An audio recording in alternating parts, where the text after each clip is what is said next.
김은지의 뉴스인 두 번째 코너 특검 캐비닛입니다. 검사 출신 김용남 전 의원과 함께 3특검 이슈 제대로 들어가보는 시간인데요. 오늘은 또 다른 명예특검으로 검사 출신 양부남 의원님 모셨습니다. 두 분 안녕하세요. 안녕하세요. 네, 양부남 의원님 저희가 5.18 때는 광주에서 뵀었는데 예. 서울 스튜디오에서 뵈니까 더 반갑고 좋습니다. 앞에 가지고 오신 게 있으셔가지고 얼른 한번 소개하셔야 될 것 같은데요. 양부남 TV에 좀 예. 구독자 수가 적어서요.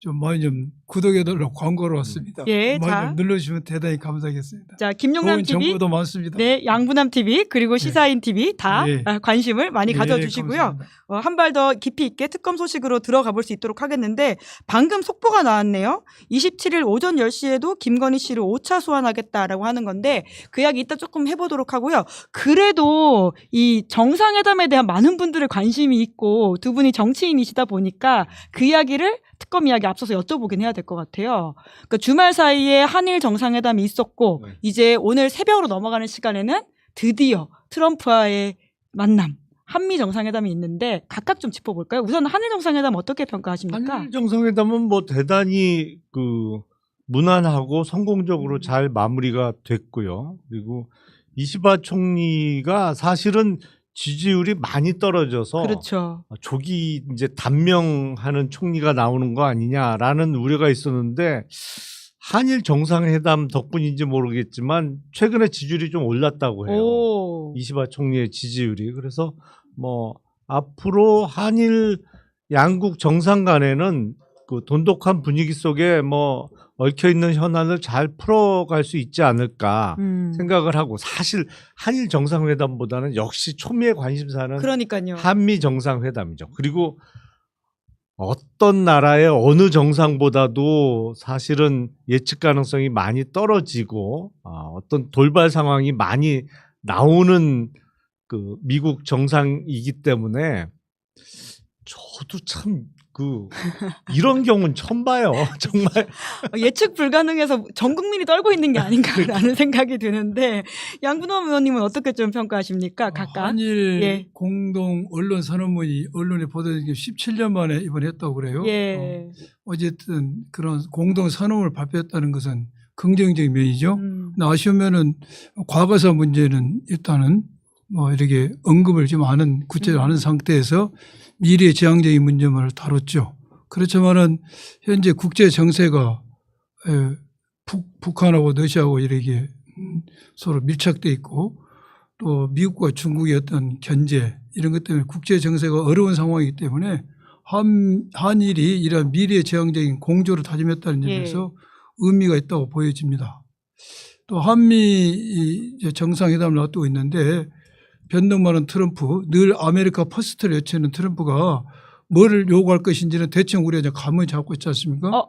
예, 국방비 정액, 뭐 주둔군 비용 증액, 또 주한미군의 전략적 연서 이런 걸 주장할 것 같아요. 아마 그리고 관세 문제도 하겠죠. 철강이나 반도체, 자동차 문제에 대해서 여기에 대해서는 이재명 대통령께서 지혜롭게 잘 대처하라고 생각이 듭니다. 우리가 많이 응원해야겠죠. 네, 기내간담회에서 이제 본인이 그 거리 기술을 읽었다라고 하면서 트럼프를 어떤 식으로 다뤄야 될지 공부했다 이렇게 하긴 하더라고요. 근데 댓글창에 이제 블레어 하우스에서 자고 오지 못하는 것 때문에 이미 시작부터 홀대받고 한다라는 식의 말씀하시는 분들이 계시는데 혹시 좀 거기에 대해서는 의견이 있으신가요? 아니, 그런데 이번에 이재명 대통령의 방미는 국빈 방문이 아니잖아요. 그러니까 정상의 어떤 해외 순방에는 대략 4가지 정도의 이렇게 이른바 등급이 있는 거죠. 그렇죠. 제일 위에 있는 게 국빈 방문인데 이번에 국빈 방문 형태라면 당연히 블레어 하우스가 숙소가 됐을 텐데 이번에 실무 방문이란 말이에요. 그러다 보니까 블레어 하우스는 이제 내어주지 않은 것 같은데 그거는 뭐 크게 신경 쓸 바는 아닌 것 같아요. 왜냐하면 실무 방문 형태이기 때문에 여러분들 가끔 보시면 우리나라 정상이 어디 외국을 갔는데 막 예포 막 수십 발 쏘고 이런 게 다 그렇죠. 이루어지는 게 그게 이제 국빈 방문 형태일 그렇죠.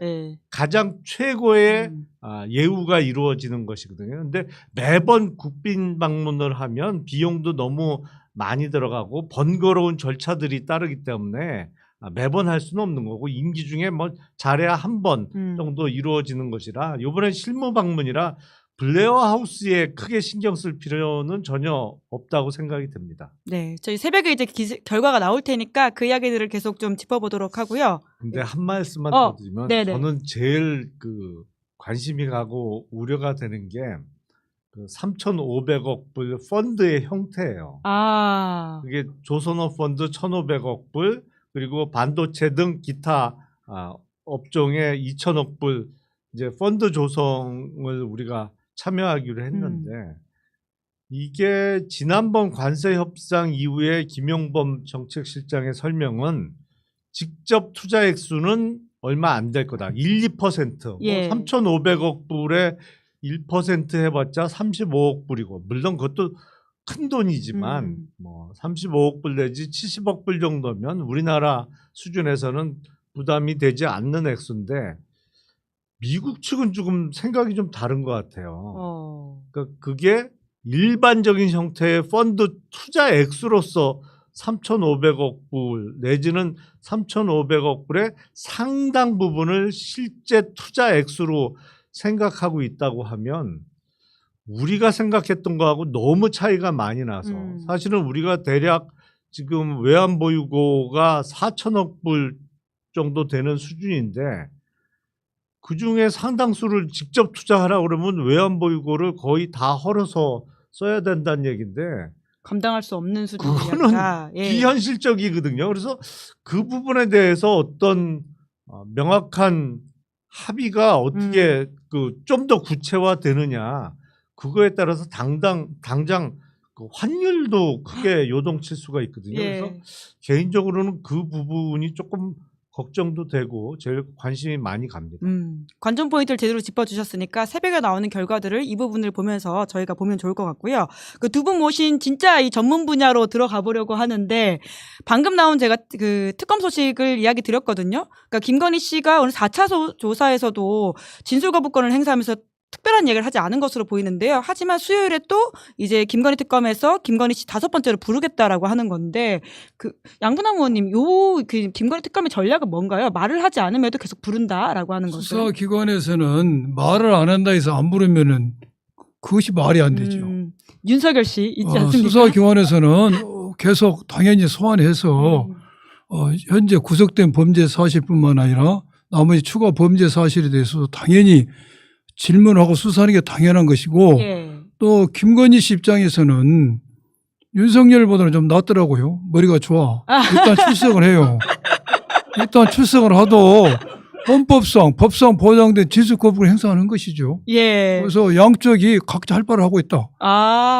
김건희 씨는 그 출석에 응할 의무가 있으니까 나오기나 나온다. 예. 근데 법에 보장된 진술 거부를 행사 말 안 하겠다. 적절한 태도는 아니죠. 예. 적절한 태도가 있을 수 없는 일이죠. 이건 전혀 반성하지 않은 태도인데 죄를 진 피의자 입장에서는 자기 이제 그런 행동을 하는 것이고 수사기관 입장에서는 당연히 불러야죠. 말을 안 해도 안 부르면 되겠습니까? 근데 지금 사실 윤석열 씨 때문에 저희가 이런 이례적인 상황들을 보고 있는 것이잖아요. 네. 윤석열보다는 훨씬 영리한 거예요. 그러니까.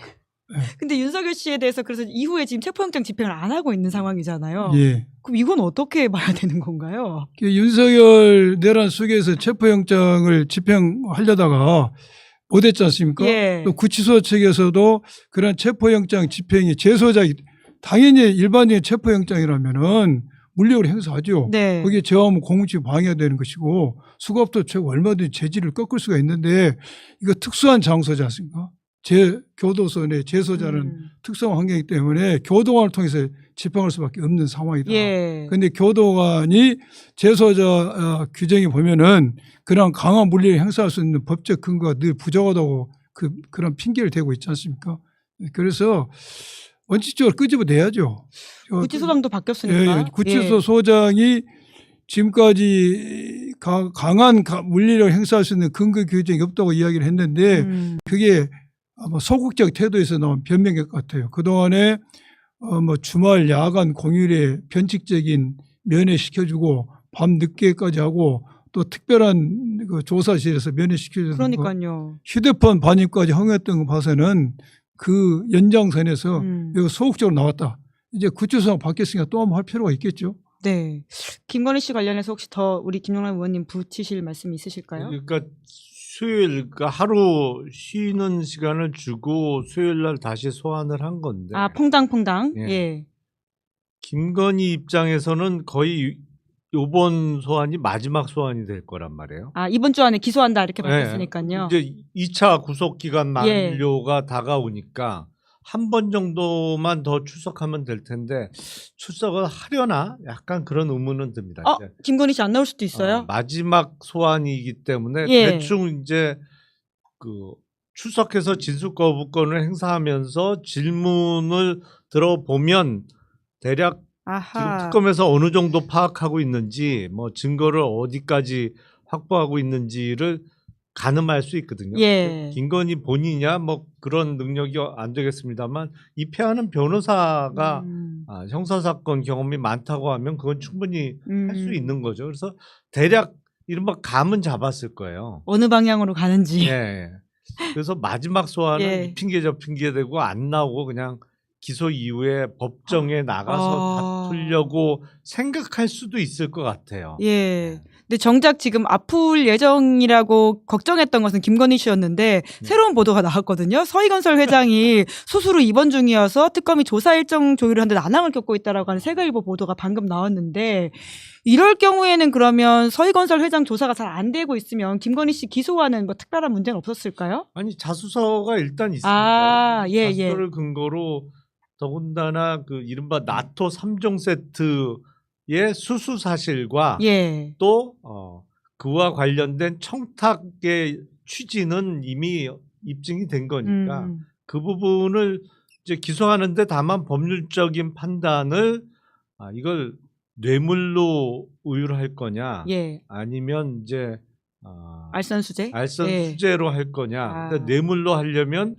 윤석열과의 어떤 공모 내지는 윤석열의 그 고의성, 그러니까 그러한 사실을 안 거를 입증해야 되는 문제가 있을 텐데 특검이 마지막까지 그 부분은 좀 법률적으로는 예. 고민하지 않을까 싶어요. 근데 서희건설 이 회장은 무슨 수술을 했다는 거예요? 개인정보를 공개할 수 없다고 지금 세계일보 보도에는 나와 있고요. 다만 변호인이 세계일보와의 통화에서는 심각하게 안 좋은 상태다. 그 정도밖에 확인을 못 해드린다. 이렇게 밝혔다고 합니다. 그 실무적으로 이럴 때는 어떻게 해야 됩니까, 양분한 의원님? 지금 김건희 씨는 현재 구속된 범죄 사실 그것으로 인해서 이제 소환이 뭐 기소되고는 안 할 수도 있지만 추가 범죄 사실이 있기 때문에 김건희 씨 소환 문제는 계속 지속적으로 문제가 될 겁니다. 문제가 될 것이고 지금 서희건설 회장 입장에서는 병원에 입원했는데 과연 김건희 씨 죄가 알선 수재가 된다면 그 서희건설 회장을 처벌할 수가 없죠. 그렇죠. 그러면 강제적으로 소환할 수가 없죠. 이것을 뇌물죄가 되려면은 첫 번째 단계가 윤석열이 부인인 김건희 씨가 뭔가를 받았다는 걸 알아야 되고 김건희 씨로부터 뭔가 청탁을 받아야 청탁을 받았겠지. 근데 문제는 과연 이러한 경우에 부인이 받은 그 3종 세트를 윤석열이가 받은 걸로 간주할 수 있는가? 그래야 뇌물죄가 되겠는가? 그러게요. 그 부분이 제일 중요하죠. 그렇죠. 예. 여자가 차고 난 목걸이를 자기가 공동을 받은 걸로 할 수 있는가가 문제이기 때문에 특검에서 범죄적 검토를 많이 할 겁니다. 그런데 만약 이걸 뇌물죄로 된다면은 서희건설 회장 뇌물 공여죄가 되겠죠. 그건 이거 체포해 올 수도 있죠. 네. 저희가 방금 그 김용남 의원님이 말씀하신 김건희 씨가 8월 27일 5차 조사에 안 나올 수도 있다라고 하는 예상을 해주셔가지고 실시간 투표를 붙였거든요. 여러분들의 생각은 어떠신지 댓글창에 지금 투표 올라가 있으니까 이렇게 붙여주시면 저희가 한번 확인해 보도록 하겠습니다. 지금 김용남 의원님 우선 안 나올 가능성이 있다라고 보셨고요. 그러니까 뭐 예. 적어도 그 구속 만기를 알기 때문에 안 나오고 하루 이틀 버티면 그냥 마지막엔 조사 없이 기소할 수밖에 없는 상황인 걸 알기 때문에 뭐 안 나오려고 버티다가 뭐 하루를 늦춘다든지 뭐 왜냐면 그 특검도 기소 준비할 시간이 있어야 될 거잖아요. 그러니까 마지막까지 조사할 수는 없거든요. 예. 뭐 공소장도 써야 되고 준비를 해야 되니까 기록도 꾸며야 되고 뭐 그러니까요. 그런 점을 좀 악용하려고 할 수도 있겠다라는 생각이 들어요. 네, 지금 의견은 반반이네요. 한 160명 넘게 투표하셨는데 양분한 의원님은 나올 거라고 이거 보십니까? 어차피 예측이니까 예. 정답 없습니다. 제가 볼 때는 김건희 나갑니다. 의견 양분한 갈렸습니다. 의원이기 때문에. 예, 저희는 이런 거 왜 좋아합니다. 그러냐. 뭐 어차피 이제 한두 번 나간 것도 나가서 저희 최선의 모습을 보여주는 거예요. 예. 나갔고 조금 전에 서희건설 회장은 예. 그 윤석열 대선 후보 때 건진법사에게 뭐 네트워크 본부인가 무슨 예. 뭐 비밀 서희건설 건물이었다는 거죠? 이것이 문제가 될 수가 있어요. 이것이 정치자금법에 뭔가 이게 추가 혐의. 추가를 줄 수가 있어요. 그러면 예, 정치자금법이 되면 잡아올 수가 있지. 잡아올 수가 있고 대선 후보도 사전 수리죄 주체가 될 수가 있거든요. 그래서 이것은 사전 수리죄도 될 수가 있어. 어머. 그렇기 때문에 그 서희건설 회장이 법리 검토를 잘해야 될 거예요. 버티다가 억지로 잡혀올 수가 있으니까. 네. 강제 집행이 될 수도 있다. 될 근데 수도 있어요. 거기도 법조인이 자녀분들이 많다라고 이 하잖아요. 법이라는 것이 뭐 1+1은 2처럼 꽉 떨어진 게 아니니까 나같이 생각할 수도 있고 자녀분들도 아니라고 생각할 수가 있는데 예. 내가 특검이라면은 그 비밀 캠프 쓰게 한 거, 그 예. 분명히 정치자금 위반, 최소한 정치자금 위반이 됩니다. 예. 잘하면은 사전 수리죄가 될 수가 있다. 야. 잡을 수도 있는 것이죠.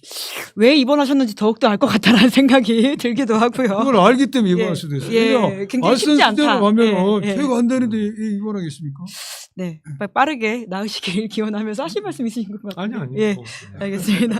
건진 이야기 하셨으니까 그쪽으로 넘어가 봐야 될 것 같은데 건진도 구속 후에 오늘 처음 나왔는데 이제 여기는 진술 거부를 하는 게 아니라 지금 그 뭐라고 할까요? 그러니까 혐의를 부인하고 있는 방식으로 조사를 받고 있다고 해요. 그 건진 같은 경우에는 구속영장 실질 심사도 포기하고 구속되는 거를 선택했는데 이건 어떤 전략이라고 봐야 될까요?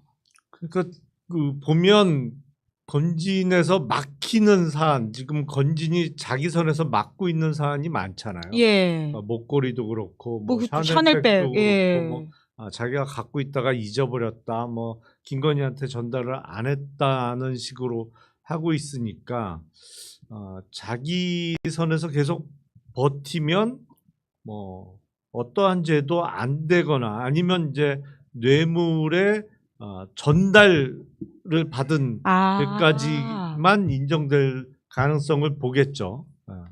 볼 텐데 건진은 글쎄요. 이제 그동안은 수사기관에서 도와주는 사람들이 꽤 있었잖아요.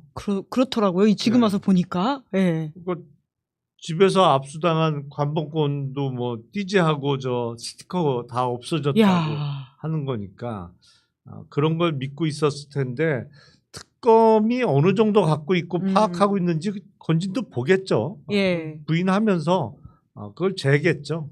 그래서 나와가지고 지금 특검이 어디까지 수사됐는지 확인하려고 나오긴 나왔고 부인하고 있다 이 말씀이시네요. 야, 다들 수싸움이 치열하게 이루어지고 있네요.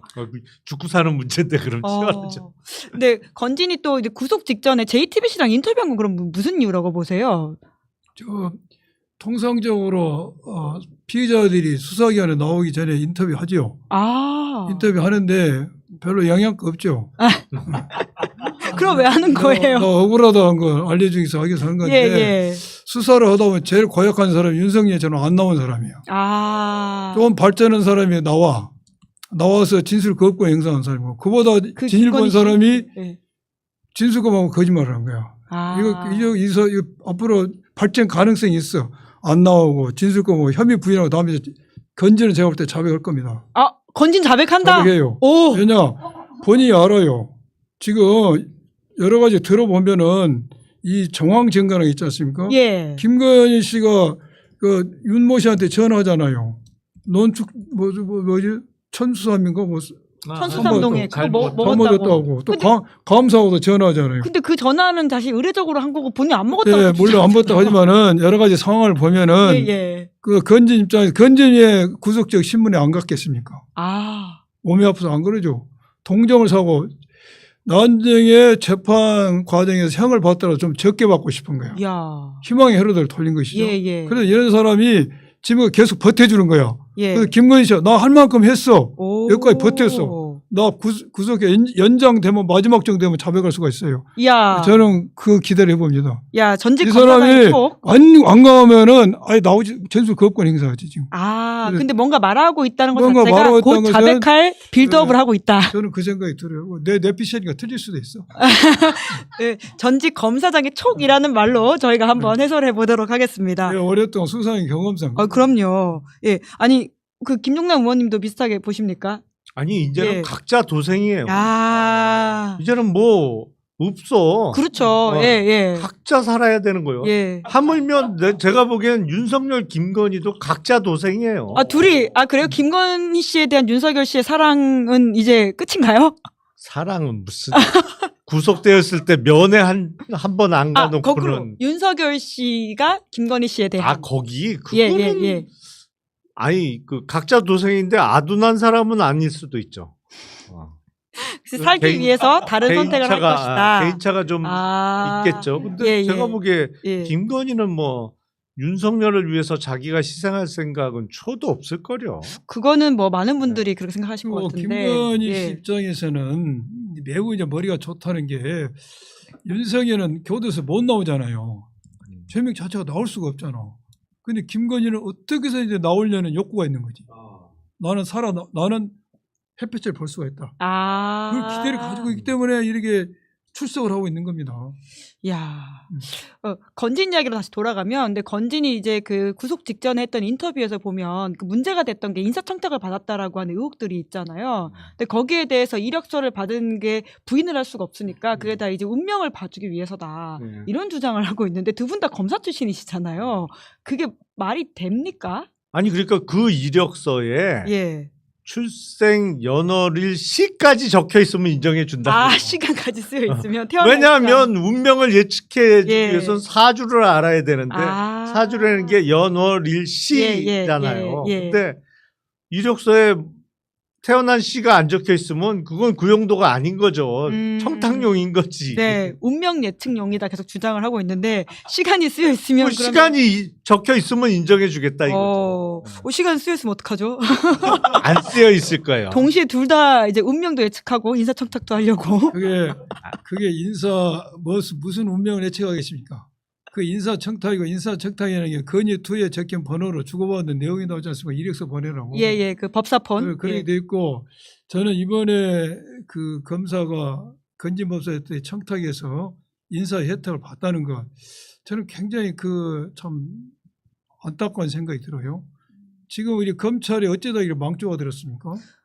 정치 검사 몇 명이 출세해 보려고 출세가 뭐 인사의 혜택 받아보려고 예. 정권에 부여한 거 아닙니까? 그리고 이렇게 쪼그라들었어요. 그래서 검사들이 인사 때가 되면은 검사 인사가 1년이나 뭐 2년에 한 번씩 있는데 인사 때가 되면은 이게 이렇게 줄을 대는 거야. 이게 검찰이 오늘 망하는 이유가 된 거예요. 검사들이 인사 때가 되면은 내가 그동안 무슨 일을 했는가를 봐야 되는데 줄을 찾으러 다니까 문제가 됐는데 이걸 우리가 비판도 해야 되지만 중요한 문제입니다. 지금 검찰은 수사권이 없어가지고 기소권 준다는 거잖아요. 예. 기소권을 줘도 마찬가지야. 검찰 인사가 공정이 되지 않고 정치권에 줄던 놈이 살아나오면은 기소권 또 남용할 겁니다. 그래서 인사를 잘해야 돼요. 예, 그럼요. 예. 아니 그런데 지금 관련해서 또 건진이 하는 이야기들을 보면 아니 어떻게 그렇게 건진이라고 하는 사람이 그 인사의 핵심고리라는 걸 또 알고 있었을까라는 생각이 들더라고요. 일부 정치검사들은 또 알고 있는 내용들인가 봐요. 아니 그런데 적어도 대선을 거치면서는 공식화됐죠. 대선 전에 그러니까 2022년 1월 1일 신년 할애식을 했는데 그때 이제 윤석열 당시 후보 캠프에서 그러니까 그해 3월 9일에 대통령 선거를 치렀잖아요. 근데 대통령 선거 약 2달 전에 신년 할애식을 치를 때 그 동영상이 뉴스에 다 보도가 됐잖아요. 예. 건진이 당시 윤석열 후보 이렇게 일로 와 그러더니 어깨 툭툭 치면서 뭐 하는 거. 그 동영상 본 사람들은 저기가 실세구나. 이미 그때부터. 그때는 완전히 공식화된 거고. 뭐 눈치 빠른 사람들은 윤석열 검찰총장 시절부터 아름아름 알지 않았을까요? 그게 이제 건진 얘기는 저도 이제 대선 때 알게 됐는데 그 전에 윤석열 검사하고 잘 다니던 승려가 있었어요. 그러니까 소개팅 해줬다고 하는 거 아닙니까? 그러니까 그런 김건희 씨와? 얘기는 네, 중매. 그 전부터 많이 알려져 있었거든요. 그러니까 누가 친하다, 누구랑 무정. 잘 통한다, 뭐 그런 얘기가 아름아름 알려졌었는데 그 정보 빠르고 동작 빠른 사람들은 대선 전에도 아마 건진의 존재를 알고 있었을 가능성이 높아요. 양분 의원님 혹시 건진 존재 알고 계셨습니까? 저는 몰라요.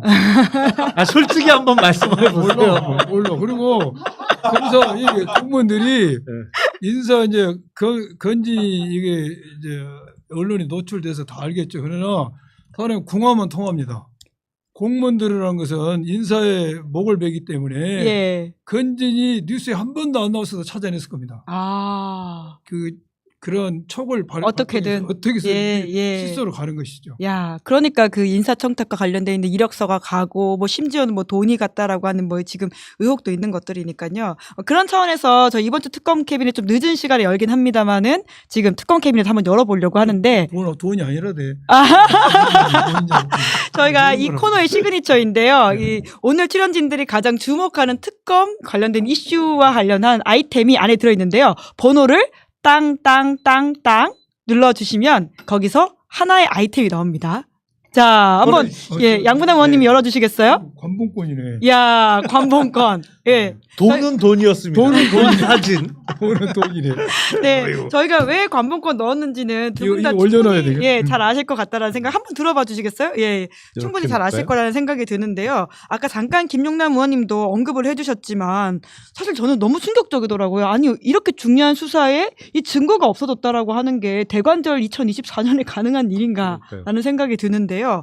지금 우선 남부지검에서 남부지검 압수수색했다고는 하거든요. 이 좀 실체가 드러날 수 있을 거라고 보십니까? 아니, 저는 그거는 결국에는 지금 당사자로 지목된 수사관, 지금 피의자로 입건이 돼 있잖아요. 그 사람을 결국에 추궁하면 이실직고 하지 않을까 싶어요. 자기가 당할 수는 없으니까 실제로 시킨 사람을 자백할 것이다 이 말씀이신 거죠. 그러니까 그 행정직원상의 실수라고 하는 말은 어떻게 받아들이세요?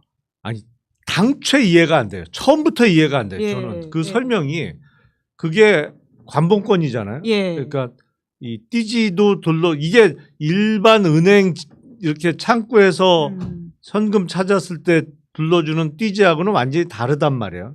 이제 형태는 좀 과거하고 지금 그 형태가 바뀌었어요. 옛날에는 10십자로 이렇게 가로로 한번 누르고 세로로 한번 그래서 아예 이렇게 뺄 수 없게 띠지를 둘렀는데 요새는 이제 두꺼운 이렇게 띠지로 바뀌었더라고 보니까. 수사할 때 관봉권 보신 적 있으세요? 본 적 있죠. 그리고 나서 이거를 열묶음을 그러니까 5천만 원을 하고 비닐로 완전 봉한 다음에 그 위에 봉인의 의미로 스티커를 단단히 붙인 거잖아요.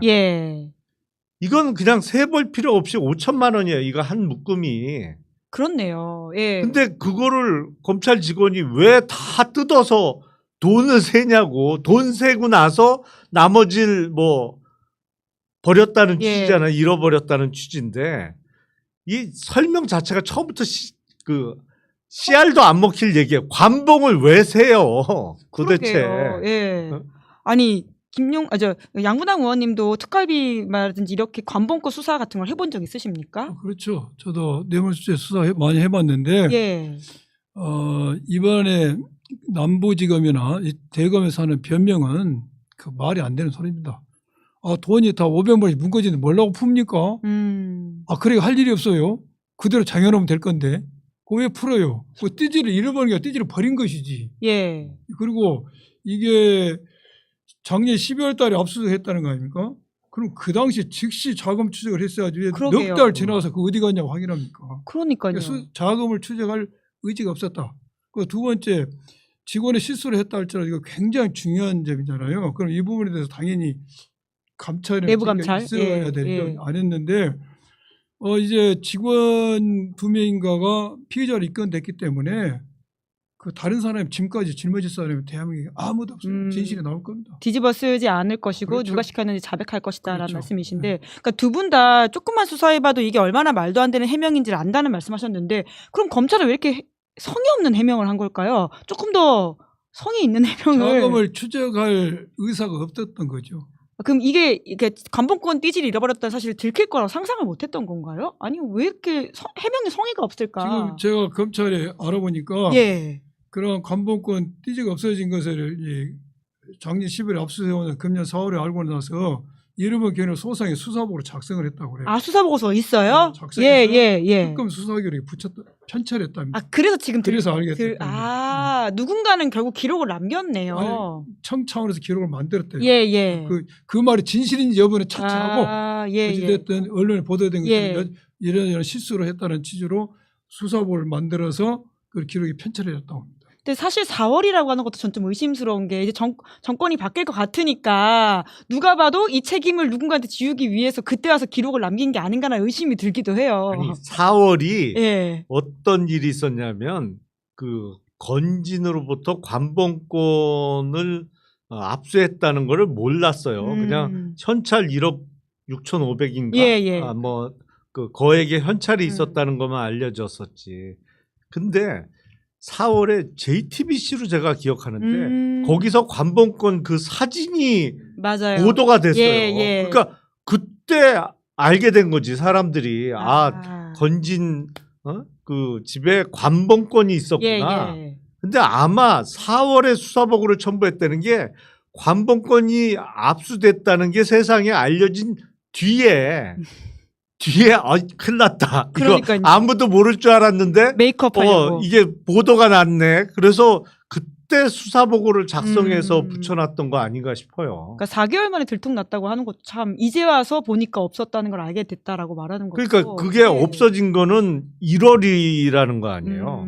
1월에 없어졌는데 그때는 아무 조치 취하지 않고 있다가 왜 4월에 겨우 그 수사보고 예. 작성했냐고. 제가 보기엔 적어도 언론 보도가 나거나 아니면 나기 직전에 이 취재가 들어와서 이거 기록 남겨야 보도 된다. 나가겠다 정도 시점에서 이루어진 조치 아닌가 싶어요. 네.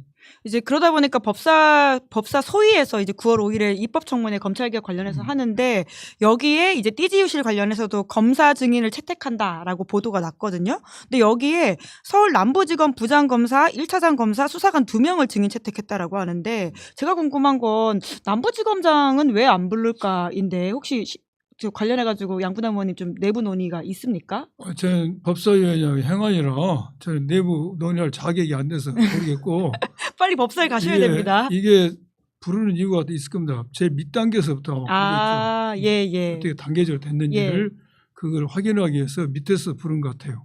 네. 그거는 그때 당시에 띠지가 분실되는 시점에 남부검사장이 지금 사직하고 없어요. 예. 그러니까 민간인. 민간인도 부를 수가 있지. 민간인도 물론 부를 수는 있지만 최종적으로 부르겠는데 위에서부터 문제를 파악하는 것보다는 실무 단계부터 파악하는 게 실효적으로 파악해서 이기 때문에 올라가려고 그런 것이겠죠. 그 후에 필요하면 이제 총장까지도 부르겠죠. 파악되면 총장도 부르고 대검 차장도 부르고 다 부르고 대검 감찰부장도 대검 감찰과장도 왜 이런 문제를 징계를 안 하는지에 대해서도 다 그렇죠. 부르겠죠. 그런데 문제는 밑에 사람 불러서 이게 어떤 경위로 정말로 분실한 건지 버린 것인지 요것을 픽스가 돼야 되겠죠. 일단 근데 이제 민간인도 증인 채택해서 이제 소환할 수 있습니다만 이미 공직을 벗어나서 민간인 상태이기 때문에 9월 5일쯤에는 해외 여행 중이거나 아플 예정 아닐까? 뭐 이런 생각도 들어요. 또 그렇게 될 수도 있겠다라는 걱정이 드네요. 말씀 듣고 보니까. 댓글창에는 신은석 이제 남부지검장에 대한 굉장히 이제 비판들이 많아서요. 이에 대한 이야기들도 계속 좀 저희가 감시해야겠다라는 생각이 들고, 또 하나 관본권을 쌀통에 숨겨놓았다라고 하더라고요. 이 쌀통에 숨겨놓은 거는 좀 들키기 어려우려고 넣어놓는 겁니까? 그 전에 보면 뭐 주로 김치 냉장고 아니면 뭐 이런 데가 애용되더라고요. 돈을 숨겨놓는 게 애초에 좀 수상한 돈이라고 딱 느껴질 것 같은데 그냥 뭐 금고나 이런 데 넣어놓지 않고 왜? 아니 금고부터 다 찾잖아요. 열어보니까 이 수사를 안 해봐가지고 네 쌀통, 김치, 냉장고 또 뭐가 있습니까, 양분학 의원님? 마늘밭. 마늘밭이요? 네. 아 마늘밭이 제일 좋죠. 그거 찾기 어려울 것 같긴 해요. 그렇죠. 지난번에 옛날에 마늘밭 사건 있지 않습니까? 아 맞아요. 갑자기 어디 땅 파다 보니까 네, 엄청나게 네, 돈이 네. 나와가지고 난리가 난 적이 있는데. 부정한 돈이기 때문에 예. 떳떳하게 계좌에 넣을 수도 없는 것이고 또 은행에서도 금고를 대여받아서 돈을 넣어놓잖아요. 예. 그런데 그런 모든 게 이게 떳떳하지 않았기 때문에 예. 공개적인 돈 보관이 어렵겠죠. 그러니까 아. 뭐 쌀통 이런 거 했겠죠. 그럼 그렇게 발견되는 돈 같은 경우에는 국고에 환수가 되는 겁니까? 이제 범죄에 관련된 범죄가 그 돈이 범죄로 인한 수익이다. 예. 범죄로부터 발생한 돈이라는 건 우리가 몰수를 하죠. 아, 그 발견한 사람은 혹시 뭐 현상금 같은 걸 받나요? 그 주로 압수색을 아. 수사관들이 하는데 아니 뭘 아까 마늘밭 그게 같은 직업인데. 경우에는 아. 마늘밭 같은 경우 일반인이 신고할 수도 있잖아요.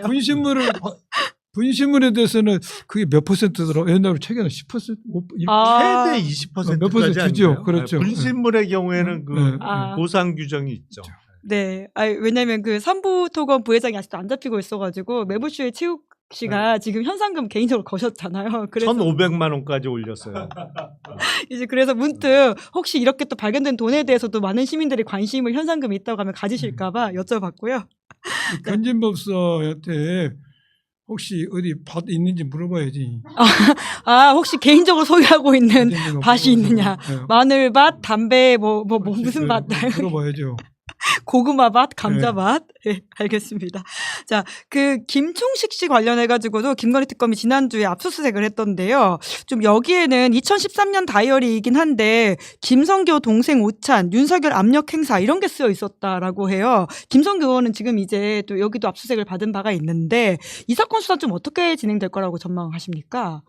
2013년 기준으로는 김성교 당시 양평 군수 시절일 거예요. 맞아요. 예. 예, 그러니까 양평 군수를 3번 연속하고 나서 이제 국회의원에 그 당선된 케이스라 그때는 양평 군수였고 제 기억에 그거는 참 윤석열 여주지청장 가기 전 시점이군요. 윤석열 여주지청장을 13년? 13년 13년? 그때쯤인가요? 댓글 사건 이후니까 13년 즈음일 겁니다. 그때쯤이네 진짜. 예.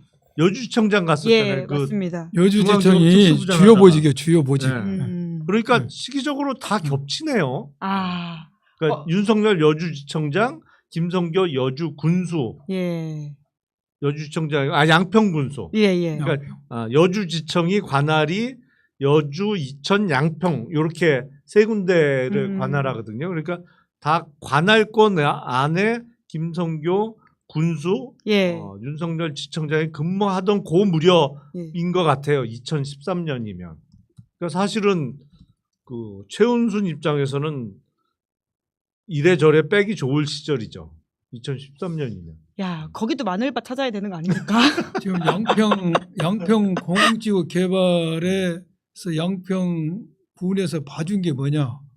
언론에 나온 것처럼 첫째는 개발 부담금을 먹였다고 없던 걸 했지 않습니까? 예. 다시 좀 먹였지. 떠들었더니 언론에서 문제를 제기하니까 두 번째는 사업 기간이 끝났는데 소급해서 사업 기간을 늘려주는 문제지 않습니까? 그걸로 인해서 아마 양평군의 공무원들이 몇 명이 기소됐는데 1심에서 무죄 받고 예. 항소심이 있고 계류 중인데 특검에서 정지했죠. 그런데 이 전체적인 그런 개발 부담을 부담시키지 않는 것, 그 다음에 그 사업 기간을 소급해서 하는 문제가 왜 생겼냐? 예. 왜 생겼냐? 지금 우리는 양평군에는 다 부인하죠. 정상인 절차라고. 그렇지만 우리가 의심을 갖는 것은 뭐죠? 윤석열이가 압력을 행사해서 이렇게 됐다고 생각하고 있는데 그 답이 나왔지 않습니까? 그게 메모에 정말 압력 그러니까 행사라고. 답이 나온 거예요. 야. 지금까지 양평 공지의 개발 부담금 매기지 않는 거, 그다음에 사업 기간을 소급한 문제가 왜 그러게 했니? 예. 양평군에서는 우리가 원칙을 파악했어. 그렇지만 우리 국민은 아니야. 윤석열이 압력을 행사했어 생각했는데 그 증거가 나와버린 거예요. 지금. 와, 그럼 이 핵심 증거가 핵심 나왔다라고 증거죠. 하면 네. 김건희 윤석열의 혐의가 추가된다라고 봐야 되겠네요. 입증이 돼버린 거지 이게. 아, 야. 근데 역시. 아무리 급해도 저걸 놔두고 가면 안 되지.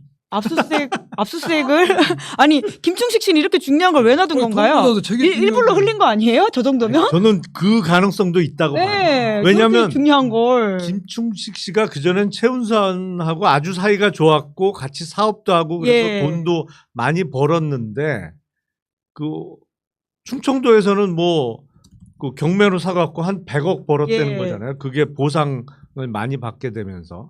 근데 최근에는 싸웠다는 거잖아요. 뭐 돈 문제로. 그래서 둘이. 계속 전직이라고 나오더라고요. 전직 동업자 이렇게. 예. 뭐 전 남자친구 이렇게 표현도 되던데. 전지인. 네. 예.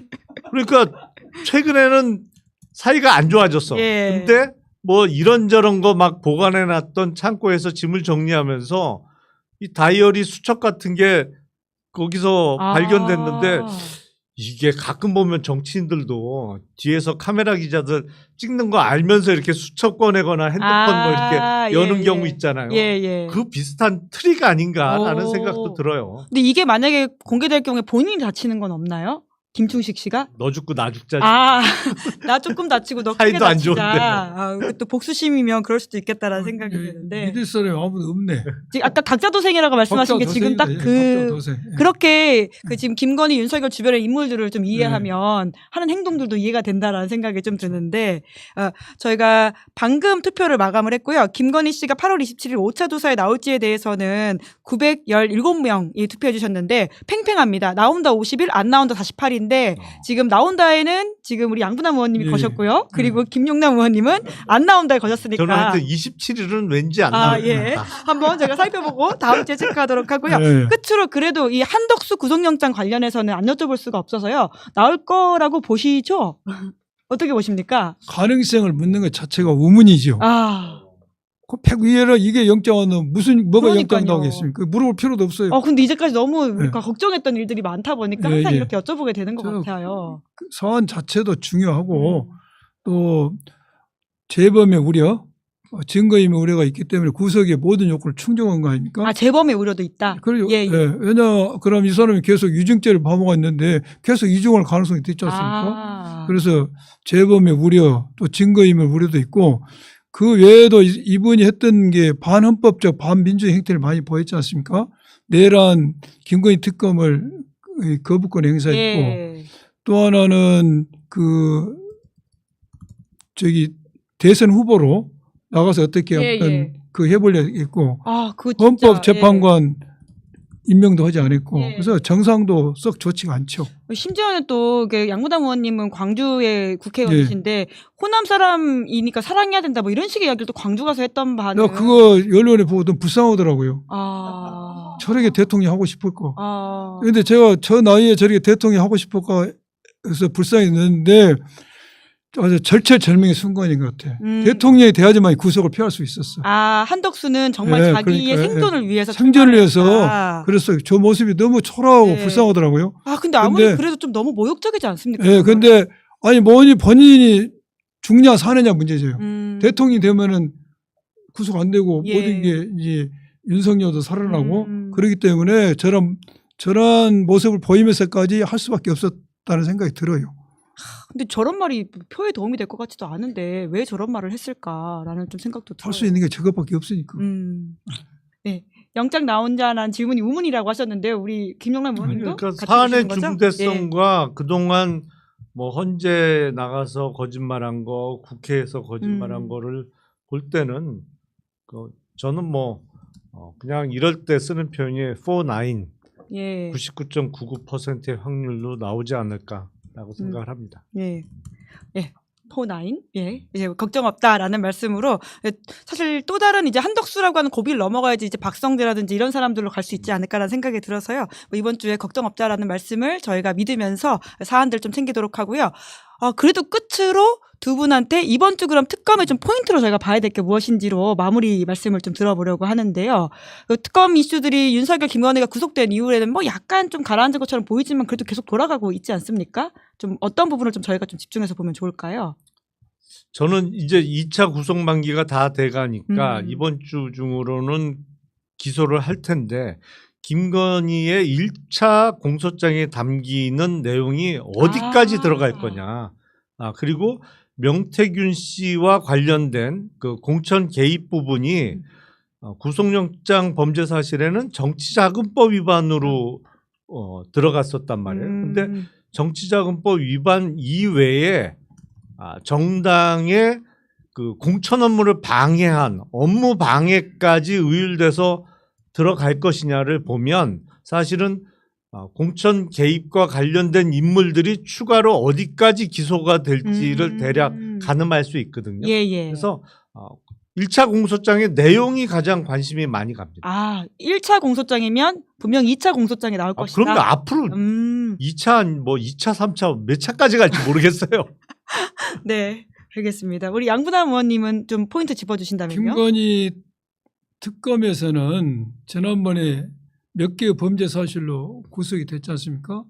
제가 볼 때는 영장 범죄 사실이 들어있기 때문에 당연히 이 범죄들은 이제 기소가 될 것이고, 예. 기소가 될 것이고, 아마 영장 범죄 사실의 범인에서 기소가 될 겁니다. 그리고 중요한 것은 이제 이후에 이루어질 여러 가지 범죄들이 있지 않습니까? 예. 뭐 여러 가지지 않습니까? 지금 서희건설 문제, 또 건진법사에서 받은 문제, 통일교육 유착 관계, 그러게요. 예. 또 뭐 여러 가지 있어요. 그런 문제를 추가적으로 수사를 할 것이다.